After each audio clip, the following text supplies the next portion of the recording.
পোড়া মুরগির কাবাব খেতে বসতেই ভুলে গেছি। অনেক দিন পর খাবো আজ মজা করে আমরা সকলে। আমার সেরা পছন্দের পোড়া কাবাব। পোড়া কাবাব খেতে আমার কাছে অনেক সুস্বাদু লাগে।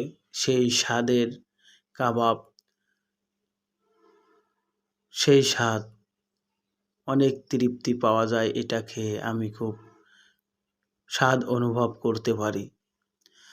তবে একা খেয়ে এটা কোনো লাভ নেই। এটা সকলে মিলে একসাথে বসে পড়ে খাওয়ায় মজাই আলাদা এবং সেই সুস্বাদু পাওয়া যায়। আর একা একা খাওয়া মানে একটা বোকার মতো খাওয়া। আর সকল মিলে সবাইকে নিয়ে পাশে বসে খাওয়া, সেই স্বাদ, সেই মজা, সেই তৃপ্তি, সেই একটা আনন্দের বিষয়। এটা আমি প্রায় খেয়ে থাকি। তাই ২ মাস হলো একটাও খাইনি, একবারও খাইনি। তাই আজ টাপুর বৃষ্টির মাঝে আমি কিনে নিয়ে আসলাম সবাই একত্রে বসে খাবো বলে।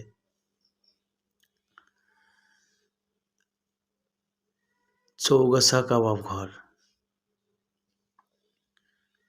কত সুন্দর স্বাদ, আমি বসতেই ভুলে গেছি।